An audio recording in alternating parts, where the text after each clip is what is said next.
Ada satu kesalahan yang sering terjadi di banyak negara berkembang. Kesalahan itu bukan karena kurang sumber daya, bukan karena kurang potensi, tapi karena terlalu lama merasa semuanya baik-baik saja. Saat sebagian masyarakat masih menganggap aset di sekitarnya biasa, di saat yang sama, pihak luar justru mulai menghitung, memetakan, dan bersiap masuk. Mereka tidak datang dengan suara keras, tidak datang dengan pernyataan terbuka. Mereka datang lewat data, kerjasama, investasi senyap, dan perjanjian jangka panjang. Dan seringkali ketika publik baru sadar, banyak hal penting sudah berpindah kendali. Indonesia berada di titik yang sangat menarik saat ini. Bukan karena krisis, bukan karena kejatuhan, justru karena potensinya terlalu besar untuk diabaikan. Dari lahan, pangan, energi, hingga posisi geografis, Indonesia bukan sekadar negara berkembang. Ia adalah simpul penting di kawasan Asia. Namun pertanyaannya bukan apakah dunia melihat Indonesia, karena jawabannya sudah jelas. Iya. Pertanyaan yang jauh lebih penting adalah, apakah kita sendiri menyadari apa yang sedang terjadi? Video ini tidak membahas sensasi, tidak berbicara teori konspirasi. Yang dibahas adalah pola, arah, dan pergerakan yang perlahan tapi konsisten. Karena perubahan besar jarang datang dengan suara ledakan. Ia datang pelan, hingga suatu hari kita sadar semuanya sudah berbeda. Untuk memahami kenapa banyak negara mulai melirik Indonesia, kita harus berhenti melihat Indonesia dari kacamata sehari-hari. Karena yang terlihat biasa bagi orang dalam, seringkali terlihat sangat bernilai bagi orang luar. Indonesia memiliki 3 hal yang sangat dicari dunia saat ini. Pertama, sumber daya nyata, bukan sekadar angka digital. Lahan produktif, pangan, komoditas dasar yang menopang hidup manusia. Di saat banyak negara mulai kehabisan ruang dan ketergantungan impor meningkat, Indonesia justru masih memiliki cadangan yang besar. Kedua, posisi strategis. Indonesia berada di jalur perdagangan utama dunia. Apapun yang bergerak di kawasan Asia Pasifik hampir pasti bersinggungan dengan wilayah ini. Dan ketiga, yang paling sering diremehkan adalah waktu. Indonesia masih berada di fase transisi. Belum sepenuhnya mahal, belum sepenuhnya padat, belum sepenuhnya tertutup. Bagi negara besar, fase seperti ini adalah kesempatan emas. Bukan untuk menguasai secara kasar, tetapi untuk masuk perlahan, mengamankan posisi, dan menunggu nilai naik dengan sendirinya. Yang perlu dipahami, negara besar tidak berpikir seperti individu. Mereka tidak mencari untung cepat. Mereka mencari keamanan jangka panjang. Dan di dunia yang semakin tidak stabil, aset nyata seperti lahan, pangan, dan sumber daya jauh lebih berharga daripada sekadar uang. Inilah sebabnya perhatian mulai bergeser. Bukan karena Indonesia berubah secara drastis, tetapi karena dunia di sekitarnya yang mulai kehabisan pilihan. Dan saat pilihan semakin sedikit, tempat yang masih longgar akan menjadi rebutan. Singapura sering dipuji sebagai negara maju. Gedung tinggi, sistem rapi, ekonomi kuat. Namun, di balik semua itu, Singapura tahu satu kenyataan yang tidak bisa ditawar. Mereka tidak punya tanah, dan negara tanpa tanah produktif pada akhirnya akan bergantung pada negara lain. Karena itu, Singapura tidak pernah bertarung di permukaan. Mereka tidak ribut soal nasionalisme. Mereka tidak bicara keras soal ekspansi. Mereka memilih jalur yang jauh lebih efektif, kepemilikan ekonomi. Ketika lahan di Singapura sendiri sudah terlalu mahal dan sempit, mereka tidak berhenti. Mereka memindahkan pusat gravitasi asetnya ke luar negeri. Bukan ke negara jauh, tapi ke negara yang stabil, dekat, dan kaya potensi. Indonesia memenuhi semua kriteria itu. Yang menarik, Singapura jarang membeli aset yang sedang ramai. Mereka justru masuk saat aset terlihat sepi. Saat masyarakat lokal menganggap lahan tidak produktif. Saat usaha berbasis pangan dianggap kuno.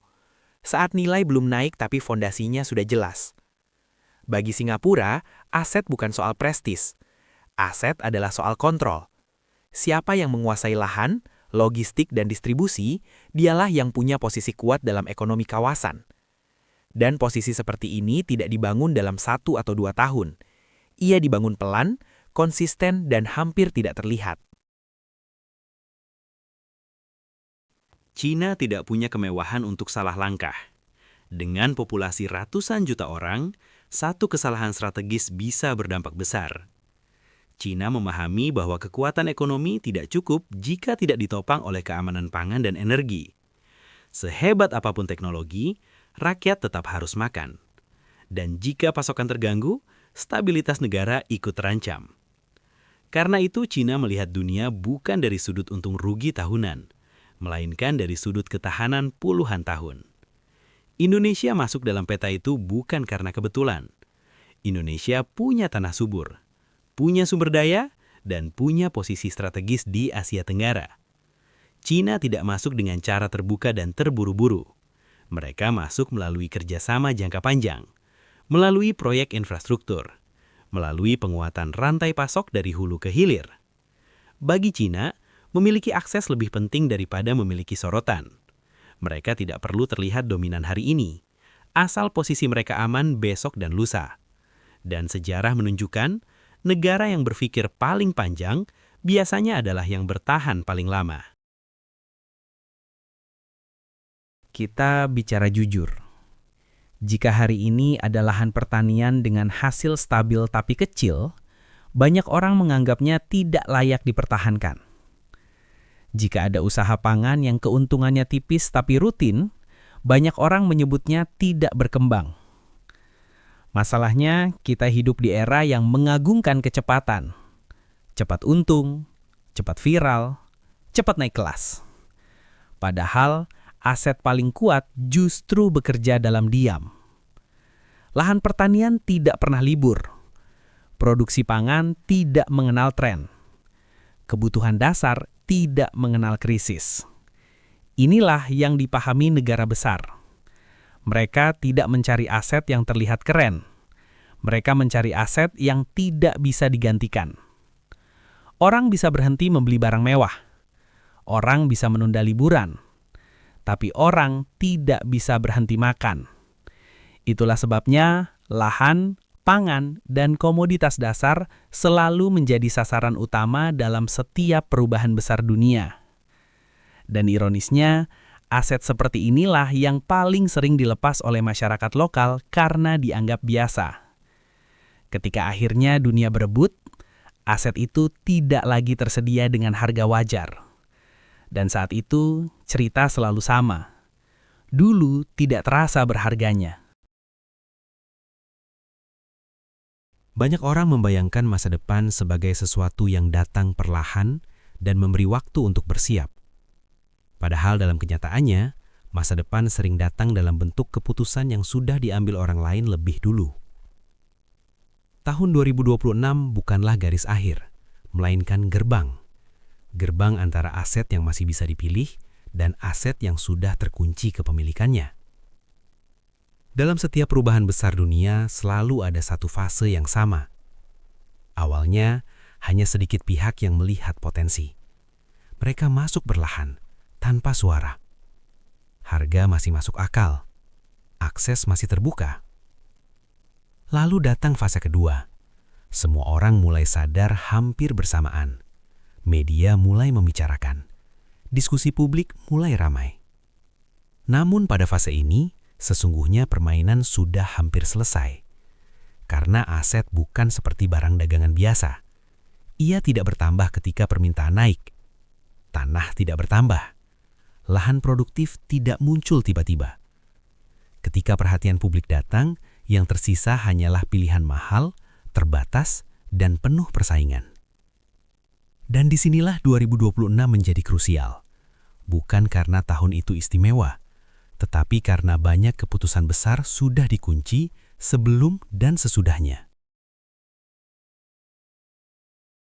Kesalahan terbesar masyarakat lokal sebenarnya bukan ekonomi, melainkan psikologis. Kita cenderung meremehkan sesuatu yang terlalu dekat dengan kehidupan sehari-hari. Apa yang kita lihat setiap hari terasa biasa, dan apa yang terasa biasa jarang kita jaga. Inilah mengapa lahan dijual saat sepi. Usaha ditinggalkan saat hasilnya stabil, tapi kecil. Aset dilepas karena tidak memberi sensasi. Sebaliknya, kita sering tertarik pada sesuatu yang terlihat jauh, cepat, dan menjanjikan. Padahal banyak dari itu tidak bertahan lama. Negara besar berpikir terbalik. Mereka justru mencari sesuatu yang tidak menarik bagi massa, tidak sensasional, tidak bergantung tren.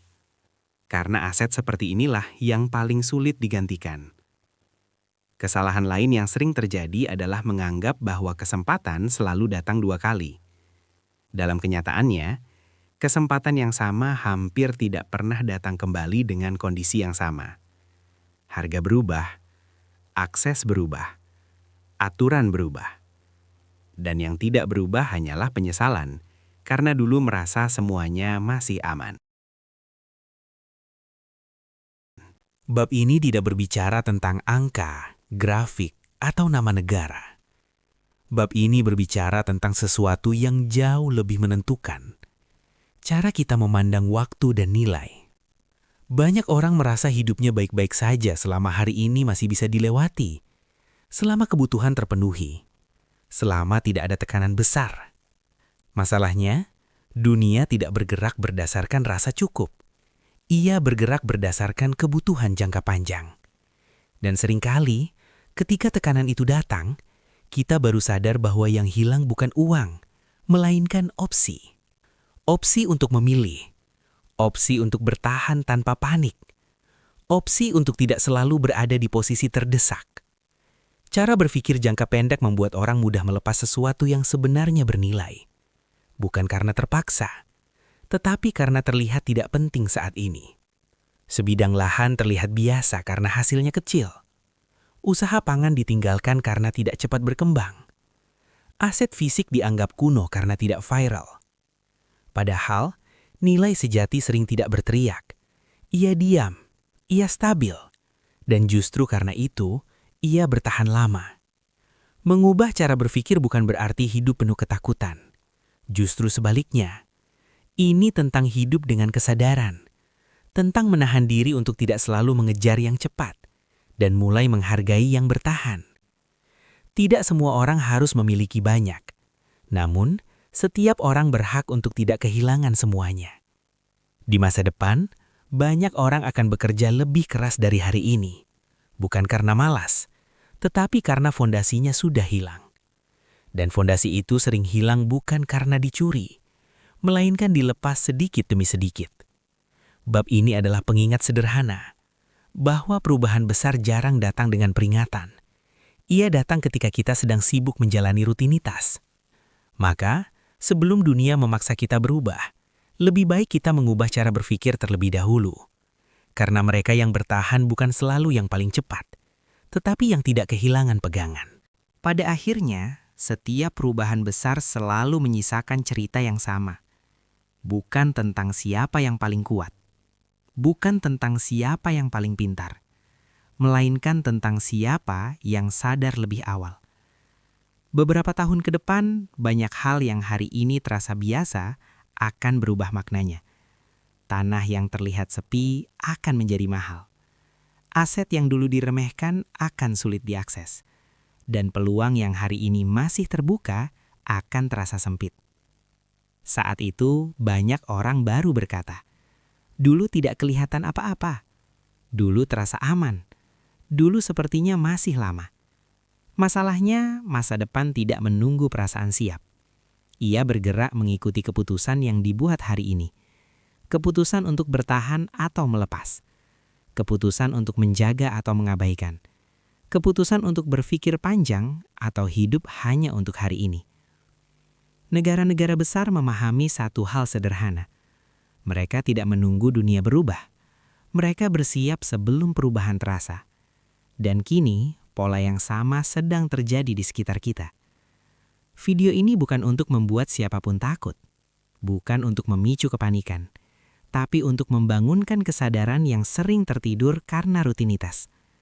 Karena seringkali, yang paling berbahaya bukan krisis yang datang tiba-tiba, melainkan kenyamanan yang membuat kita berhenti memperhatikan. Di masa depan, Perbedaan hidup bukan lagi sekadar soal penghasilan, tapi soal siapa yang masih punya pijakan, siapa yang masih punya ruang untuk bertahan, dan siapa yang harus berjuang lebih keras karena semua sudah mahal dan terbatas. Hari ini pilihan itu masih ada, masih terbuka, masih bisa dipikirkan dengan tenang. Tidak perlu tergesa-gesa, tidak perlu ikut siapapun. Cukup mulai melihat sekeliling dengan cara yang berbeda. Karena seringkali, masa depan tidak disembunyikan di tempat yang jauh. Ia ada di sekitar kita, di aset yang kita anggap biasa, dan di keputusan kecil yang kita buat setiap hari. Dan pada akhirnya, pertanyaan terpenting bukan lagi apakah perubahan itu akan datang. Pertanyaannya adalah, ketika perubahan itu tiba, kamu berdiri di posisi yang mana?